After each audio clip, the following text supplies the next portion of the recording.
سب سے پہلے ان کی طرف سے نفلی صدقہ کریں، نفلی عبادت ان کی طرف سے کریں، رحم کے نوافل پڑھ کے ان کو بخشیں، اور ان کے جانے کے بعد سب سے بہترین صدقہ جاریہ یہ ہے جو نیکیاں ماں باپ اپنی زندگی میں کرتے تھے. مثال کے طور پہ کسی رشتہ دار کے گھر میں وہ راشن ڈلواتے تھے، یا کسی مسجد یا مدرسہ میں کسی معلم کی انہوں نے تنخواہ کا انتظام کیا ہوا تھا، یا مؤذن کی تنخواہ کا انتظام کیا ہوا تھا، یا کسی کی دوا کے پیسے انہوں نے باندھ رکھے تھے. تو چاہیے کہ ماں باپ کا حق میں یہ بھی شامل ہے کہ ان نیکیوں کو ان کے جانے کے بعد نہ رکنے دیا جائے، اور ہر ممکن کوشش کی جائے کہ اس سلسلے کو جاری رکھا جائے. یہ بھی بہت زیادہ جو ہے ماں باپ کے لیے ایصال ثواب بھی ہوتا رہے گا، اور ان کی طرف سے جو ایک صدقہ جاریہ ہو جائے گا. اچھا، ایک چیز اور ہم نے سنی ہے کہ والدین کی خدمت کرنے سے یا ان کے ساتھ صلح رحمی کرنے سے عمر دراز ہوتی ہے، تو کیا یہ بات بھی صحیح ہے؟ بالکل. اللہ کے رسول صلی اللہ علیہ وسلم نے فرمایا، جب تمہارے ماں باپ میں سے تم کسی ایک کو بھی پاؤ تو اس کے ساتھ صلہ رحمی کرو. اور پھر یہ کہ اللہ کے رسول نے فرمایا کہ اس سے تمہاری عمر میں درازی پیدا ہوگی، اور اللہ تبارک تعالیٰ تمہیں درازی عمر بالخیر لگائے گا. عمر بالخیر کا مطلب کہ اللہ تمہیں خیر کے ساتھ زندہ رکھے گا. اور یہ سب سے بڑی سعادت کی بات ہے کہ ہمیں کوئی ضر نہ پہنچے اور ہم خیر کے ساتھ اس زندگی میں اپنے دنوں کو پورا کر کے چلے جائیں. صحیح. اسی کے ساتھ ساتھ ناظرین ایک وقت آ گیا ہے چھوٹی سی بریک کا، لیکن آپ لوگوں نے کہیں نہیں جانا، کیونکہ ابھی اس حوالے سے ہم صلہ رحمی پہ بھی بات کریں گے اور بہت سے ایسے سوالات ہیں جن کے ہم جوابات حاصل کریں گے. Stay tuned and keep watching the Memon T V.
Welcome back ناظرین. بریک سے ہم واپس آ چکے ہیں، اور آج کا جو ہمارا موضوع ہے وہ آپ سبھی کے لیے بہت اہم ہے، کیونکہ آج ہم بات کر رہے ہیں والدین کے حوالے سے اور ساتھ ہی ساتھ صلہ رحمی کے حوالے سے. میرے ساتھ موجود ہیں عالمہ شازیہ عزیز صاحبہ، جو کہ ہمارے جوابات دے رہی ہیں سوالات کے.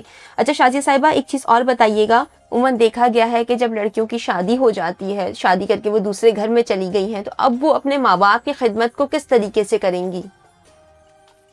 اگر ان کے شادی کے بعد ان کے والدین کی خدمت کرنے والا کوئی نہیں ہے تو میں کہتی ہوں پھر یہ بات پہلے سے طے کر لی جائے کہ میں اپنے ماں باپ کو اپنے ساتھ رکھوں گی، اور جب وہ جا کر ایک پورا ایک بہترین ماحول سسرال میں قائم کر لیتی ہے ایسی بچی، تو صفا میں نے دیکھا ہے کہ جب وہ ساس سسر کی بھی بہت خوش دلی کے ساتھ خدمت انجام دیتی ہے تو پھر شوہر اس کے ماں باپ کے اوپر بھی کوئی ایشو نہیں ہوتا ان کو. تو لہٰذا پہلے اس معاملے کو پہلے طے کر لیا جائے. لیکن میں نے کچھ خواتین ایسی بھی دیکھی ہیں کہ ان کے بھائی نہیں ہیں، رشتہ دار ماں باپ کو رکھنے کے لیے تیار نہیں ہیں، تو بہت سی بچی ایسی دیکھی ہیں کہ انہوں نے اپنی عمروں کو گزار دیا لیکن اپنی ماں باپ کو جو ہے وہ ان کی خدمت گزاری کی، اور اس کے بعد اللہ تبارک تعالیٰ نے ان کو ایسا انعام عطا فرمایا کہ ان کی اچھی جگہ ان کے شادیاں بھی ہوئیں اور بہترین. بالکل، کیونکہ اللہ تبارک تعالیٰ خود اعلان فرما رہا ہے قرآن مجید فرقان حمید میں کہ ماں باپ کے ساتھ جو صلہ رحمی کرتا ہے تو اللہ تبارک تعالیٰ اس کے لیے خیر اور برکت کے دروازے کھول دیتا ہے. تو یقین جانیے ایسی میں نے خواتین دیکھی ہیں جو 40 اور 45 سال کی عمر میں جا کے ان کو اچھے گھر بھی ملے، اچھے شوہر بھی ملے، اور اللہ نے ان کو اچھی اولاد بھی عطا کی. سبحان اللہ. اچھا ایک چیز اور بتائیے گا، جہاں آپ نے ذکر کیا کہ قرآن کریم میں ہمارے والدین کے ساتھ احسان کرنے کا حکم دیا گیا ہے، تو آیا اس سے مراد یہ ہے کہ ہم نے والدین کی جو ضروریات زندگی ہیں ہمیں صرف وہی پوری کر دینی ہے، یا اولاد پہ یہ بھی لازم ہے کہ وہ مزید ان کی خدمت کرے، یا کس حد تک جو ہے وہ خدمت کا حکم دیا گیا ہے؟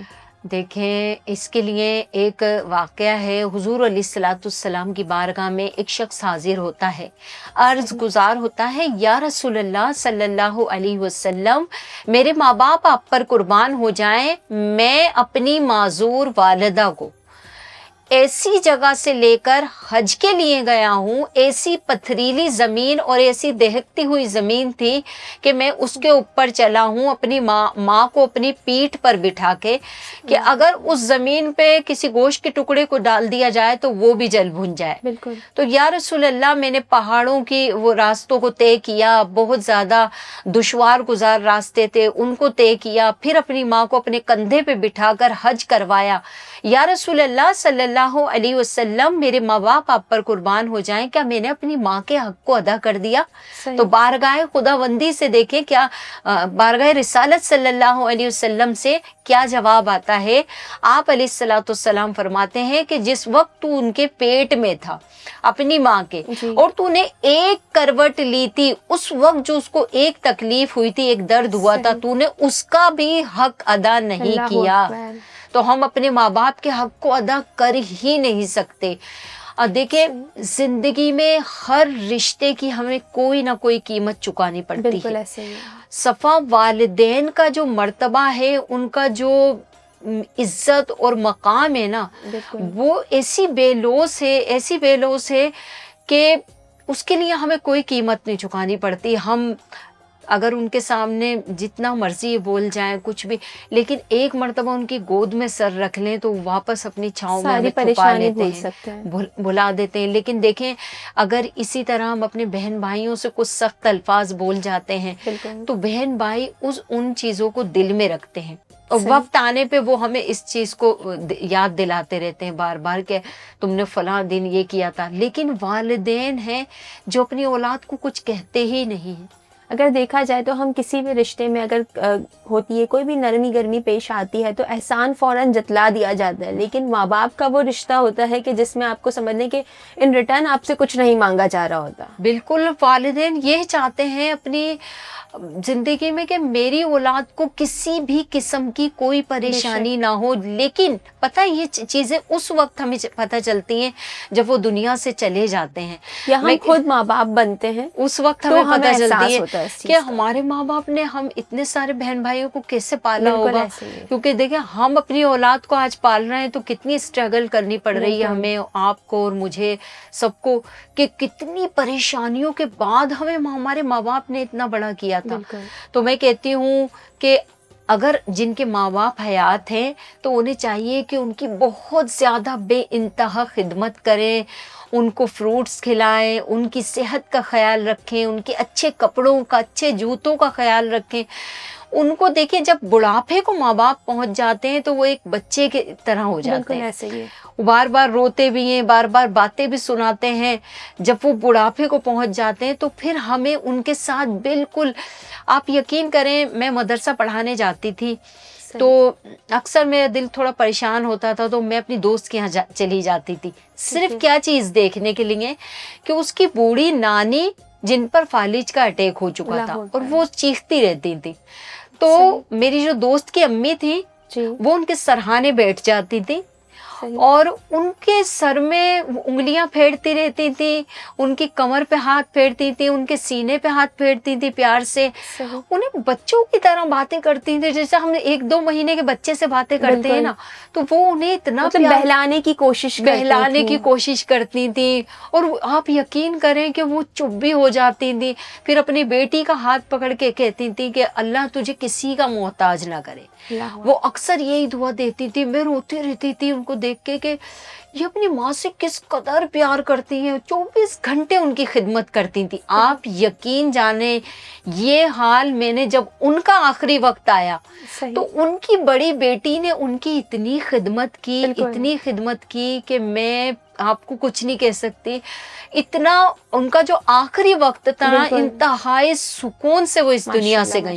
تو واحد یہ ایسی نیکی ہے صفا کہ ہم اپنے ماں باپ کے ساتھ اچھا کرتے ہیں تو اللہ نے کیا ایک گناہ ایسا ہے کہ اس کی سزا دنیا میں ہی، بہت سے تو گناہ ایسے ہیں کوئی بھی گناہ کرتے ہیں اس کی سزا آخرت پہ رکھ دی جاتی ہے، لیکن والدین کے ساتھ جب ہم کوئی برا سلوک کرتے ہیں تو اس گناہ کی سزا ہمیں دنیا میں ہر صورت کاٹنی ہوگی.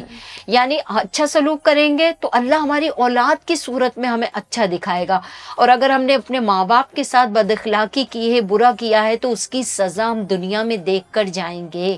اور اللہ نے کہا کہ جو بڑی طاق راتیں جو جاگنے کی آتی ہیں، شب رات ہے، شعبان ہے اور یہ رمضان کی بڑی راتیں ہیں، رجب کی ہیں، تو اللہ تعالیٰ فرماتا ہے ان راتوں میں بھی بخشش کی جاتی ہے، لیکن جو ماں باپ کے نافرمانے میں ان بڑی راتوں میں بھی ان کی بخشش نہیں فرماتا. بالکل اسی طرح سے ہے. اچھا جی، ایک سوال آخری میں آپ سے لینا چاہوں گی کیونکہ پروگرام کا وقت ہوتا ہے ہمارا مختصر. جو رشتہ دار تعلق توڑ دیتے ہیں یا قطع تعلقی کرتے ہیں، اب ایسے رشتہ داروں کے ساتھ جو ہے وہ کیسا سلوک رکھا جائے؟ دیکھیے اللہ کے رسول صلی اللہ علیہ وسلم کا تو فرمان عالی شان یہ ہے کہ جو تم سے توڑے تم اس سے جوڑو، اور جو تم پر ظلم کرے تم اس کے ساتھ صلہ رحمی کرو.